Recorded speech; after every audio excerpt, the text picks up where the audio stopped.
All right, here we are back again. And I've just uploaded the video from like 4 months ago of the unveiling of the race car. And since then, I've done a little bit of work to it. I've gutted it essentially.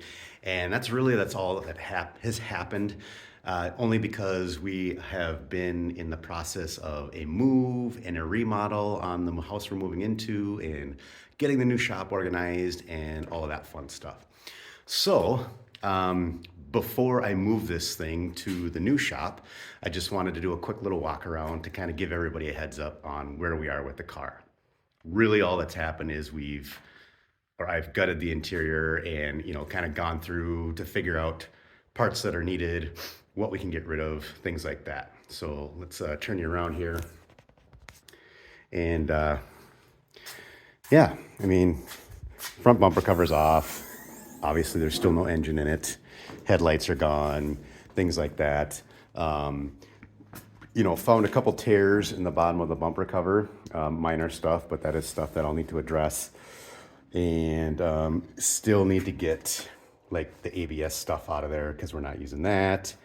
Get that harness out of there because I'm not using that.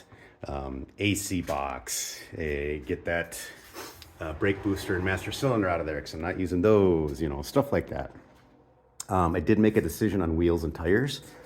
I am going to utilize the wheels and tires that were on the Crown Vic at the last race. And, for those of you that know, you can't do that. That's a Ford wheel and the bolt pattern's wrong. And yes, I know that. But I kind of figured I might need wheel spacers anyway. So I bought some adapters that will adapt from the Ford 5x4.5 to the GM 5x4.75 bolt pattern, and then give me a 15 millimeter spacing too, so it'll push them out about 15 millimeters. I'm also going to gain about a 1/4 inch of width in the front from the hub adapters.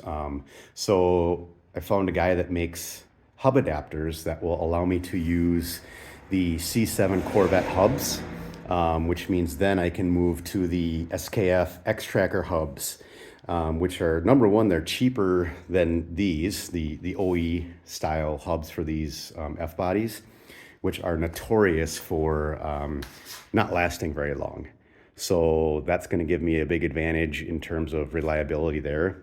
So instead of replacing front hubs like after every race weekend or two, we can replace front hubs once and probably make it through several years of racing with those. And then the rears will be, just the stock rear brakes. And that's the other thing. We'll be able to move to it's basically a C7 Corvette disc brake rotor and a equivalent year Cadillac's ATS brake caliper. It'll be the 4-piston heavy-duty brake package on those. But that's going to give us more braking capacity up front and a much better caliper. It's a Brembo caliper and a little bigger rotor. So let's see here. What else we got? Interior's all gutted out. So she's pretty empty in here. As you can see, lots of sheet metal, no fabric. Everything is pretty much gone. I still got to get the windows out of the doors and then cut the doors and then get the rest of that HVAC stuff out of the dash. Lots of wiring to remove and all that goodness. But the majority of it is gone. And again, you can see like how clean, and when I say clean, I mean rust-free, this car is, which is just a freaking delight for us Midwestern people. Makes me happy inside. So, and then back here, good God, these freaking hatches are heavy. Oh, especially when the struts don't work. Yeah. So right now I just have some parts that I'm taking with me in the back here, but you can see some of these spots I've made little X's on. Those are just brackets that I'm going to get rid of the spot welds and remove, because we don't need that stuff. Because race car, you know what I mean? If you know, you know. And again, like I said in previous video, T-tops gone. We'll just make a panel for those, cover that up.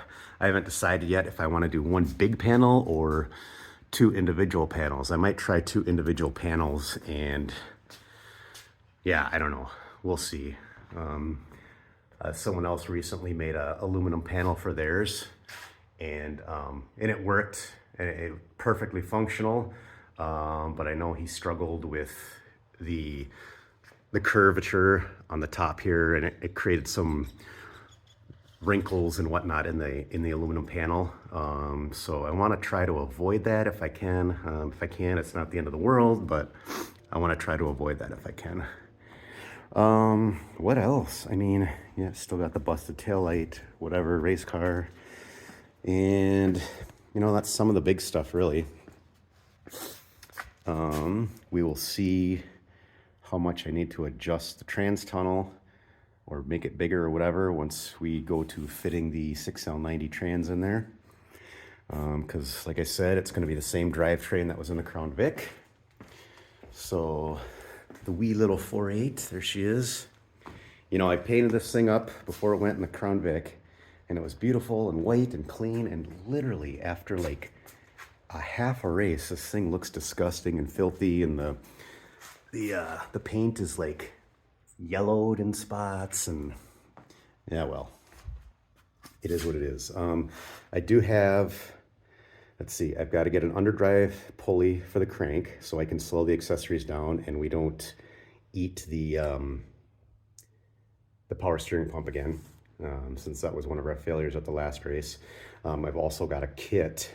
So one of the downfalls of these pumps is that they use a bushing instead of a bearing inside, which apparently makes them very prone to failure. I found a guy that makes a kit to use the Corvette pump and then space it out appropriately. And the advantage to that is the Corvette pump has a bearing set up in it instead of a bushing, and they can handle the RPMs a lot better. And so hopefully that will save us from that fate again. I mean, at that last race, the shaft literally sheared off inside of the pump. And then we lost the belt, and then it overheated, and it was a big hot mess. So we'll have that sorted. We'll get that underdriven. That'll slow down accessories. And I'm changing accessories over to the F-body accessories instead of the truck accessories. I did get one of those sheet metal intakes for this just because they were cheaper, and whatever. I know it's not going to make as much power down low, but it'll make just as much or more up high, which is where I need it in this scenario. And let's see here. We did get some full-length headers for it for the F-body. And now my only concern is whether or not that pan is going to fit behind the K-member. I hope so, because that's going to suck if it doesn't. And yeah, so anyway, that's kind of where we're at with this thing. And as of, let's see, today's Thursday, so for 3 more days, we should be moving this to its new home. And then after the remodel on the house is done in, I don't know, a month or so, we can get cracking on this thing. So you guys stay tuned, because pretty soon it's going to start to get exciting again. Exciting, put that in parentheses. Yeah, just keep watching. Thanks, everyone.